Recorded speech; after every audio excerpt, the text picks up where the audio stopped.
আসসালামু আলাইকুম ভিউয়ার্স, আজকে আমি আপনাদেরকে করে দেখাবো গরুর মাংসের কোরমা। গরুর মাংসের কোরমা করতে আমি এখানে 1 কেজি পরিমাণের মাংস নিয়েছি। মাংসটাকে সুন্দর করে বড় বড় পিস করে কেটে ধুয়ে পরিষ্কার করে নিয়েছি। এখন আমি কোরমা করতে আরো কি লাগছে সেগুলো দেখি। এখানে আমি 1 বাটি পরিমাণের পেঁয়াজ কুচি নিয়েছি।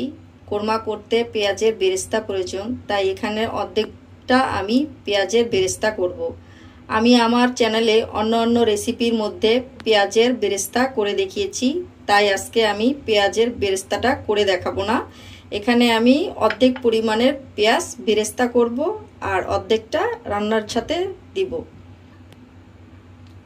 এখানে আমি 10-15টা পরিমাণের কাঠবাদাম নিয়েছি। কাঠবাদামটাও আমি পেস্ট করে নেব। নিয়েছি 1 টেবিল চামচ পরিমাণের ধনিয়া গুঁড়া, 1 টেবিল চামচ মরিচের গুঁড়া, আধা টেবিল চামচ জিরা গুঁড়া, পরিমাণ মতো লবণ।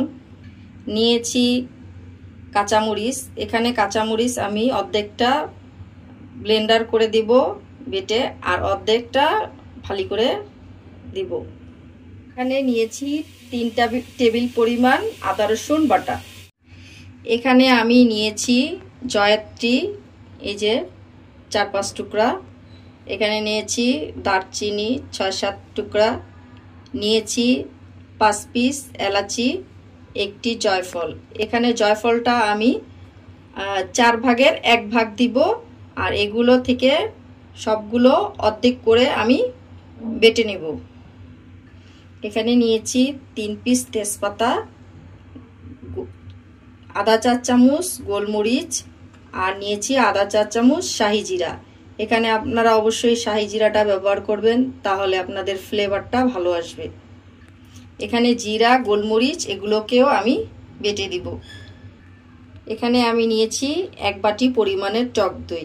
কোরমাটা করতে আমাদের টক দইটা বেশিই লাগে, তাই আমি 1 বাটি পরিমাণের টক দই নিয়েছি। এখানে নিয়েছি আমি আধা চা চামচ চিনি। এটা অপশনাল, আপনারা দিতেও পারেন নাও দিতে পারেন, দিলে ফ্লেভারটা একটু ভালো আসবে। আর নিয়েছি 2 টেবিল চামচ গুঁড়া দুধ। এটা অপশনাল, আমি স্বাদটা বেশি করার জন্য একটু গুঁড়ো দুধ ব্যবহার করছি। আর এখান থেকে আমি 1 চা চামচ পরিমাণের ঘি ব্যবহার করব। ঘিটা দিলেও ফ্লেভারটা অনেক ভালো আসবে। তারপরে এখন আমি আমার মূল রান্নায় ফিরে যাচ্ছি। কোরমাটা রান্নার জন্য আমি চুলায় প্যান বসিয়ে দিয়েছি। এখন পরিমাণ মতো তেল দিয়ে দিচ্ছি।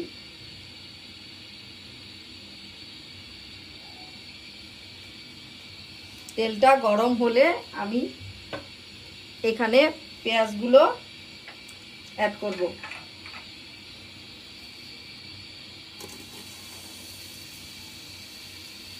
পেঁয়াজগুলো হালকা বাদামি করে ভেজে নেব। পেঁয়াজটা আমার হালকা বাদামি করে ভাজা হয়ে গেছে। এখন আমি আস্ত তেজপাতা, আস্ত এলাচি, দারচিনি এগুলো একটু দিয়ে তেলের মধ্যে নাড়াচাড়া দিয়ে ভাজা করব, তাহলে ফ্লেভারটা ভালো আসবে। তারপর দিয়ে দিচ্ছি আদা রসুন বাটা। আদা রসুন বাটাটাও তেলের সাথে ভাজা করলে কাঁচা ফ্লেভারটা চলে যাবে।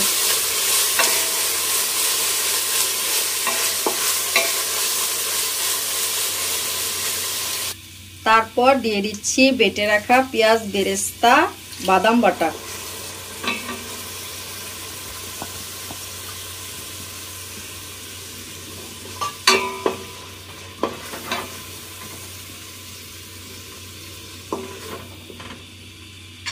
তারপর দিচ্ছি বেটে রাখা মশলাগুলো, যেগুলো আমি অর্ধেক করে বেটে রেখেছিলাম, কাঁচামরিচ সহ বাটাগুলো দিয়ে দিচ্ছি।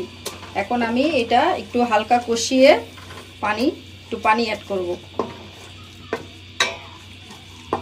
এই যে আমার মশলাটা একটু হালকা কষানো হয়ে গেছে, এখন আমি একটু পানি দিয়ে দিচ্ছি। এখন আমি দিয়ে দিলাম ধনিয়া গুঁড়া, দিয়ে দিচ্ছি লাল মরিচের গুঁড়া, দিয়ে দিচ্ছি জিরার গুঁড়া। এখন দিয়ে দিব স্বাদ মতো লবণ, পরিমাণ মতো লবণ দিয়ে আমি এখন ভালো করে একটু কষিয়ে নিচ্ছি। এই যে আমার তেলটা উঠে এসছে, এখন আমি দিয়ে দিব পুরোটা টক দই।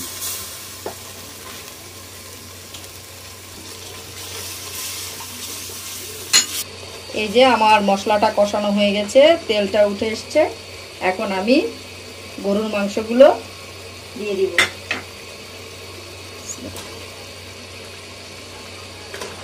এই যে আমি মাংসটা পুরো দিয়ে দিয়েছি, এখন ভালো করে মশলার সাথে নেড়ে চেড়ে মিশিয়ে নিচ্ছি।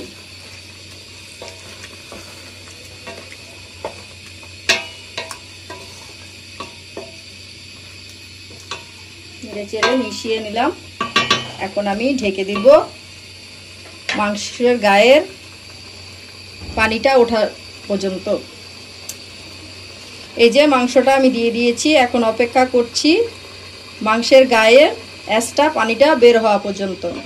এই যে আমি ঢেকে দিলাম, দেখুন এই যে মাংসের গায়ে যেই পানিটা আছে এটা উঠে এসছে। এখন আমরা আরও 10-15 মিনিট এটা অল্প আছে ঢেকে কষিয়ে নিব। এই যে আমার মাংসটা ভালো করে কষানো হয়ে গেছে, এখন আমি এটার মধ্যে সিদ্ধ হওয়ার জন্য কিছু পানি অ্যাড করব।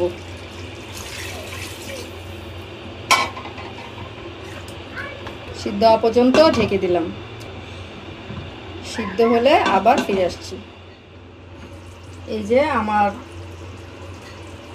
বিফটা কষানো হয়ে গেছে, এই যে তেলটা উঠে এসছে, এখন আমি চিনি আর পাউডার দুধটা দিয়ে দিচ্ছি, দিয়ে ভালো করে নেড়ে চেড়ে দিয়ে দিব কাঁচামরিচগুলো। কাঁচামরিচগুলো আমি আস্ত দিয়েছি ফ্লেভার আসার জন্য, ঝালের জন্য তো বেটেই দিয়েছি। আর এখন আবার ঢেকে দেব 10 মিনিটের জন্য।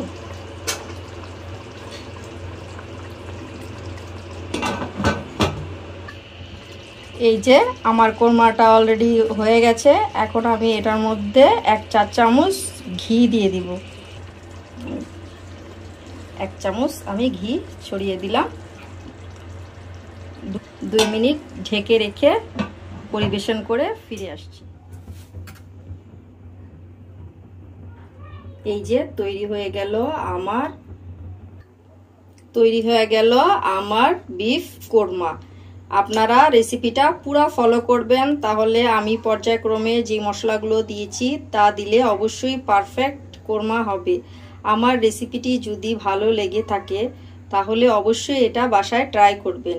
এটা সাদা পোলাওয়ের সাথে অথবা রুটির সাথে খেতে অনেক সুস্বাদু। আপনারা অবশ্যই এই রেসিপি ফলো করবেন। আমার রেসিপিটি ভালো লেগে থাকলে আপনারা অবশ্যই কমেন্ট করবেন, সুন্দর সুন্দর কমেন্ট করবেন। আর আপনাদের সুবিধার জন্য আমি উপকরণগুলো ডেসক্রিপশন বক্সে দিয়ে দিব।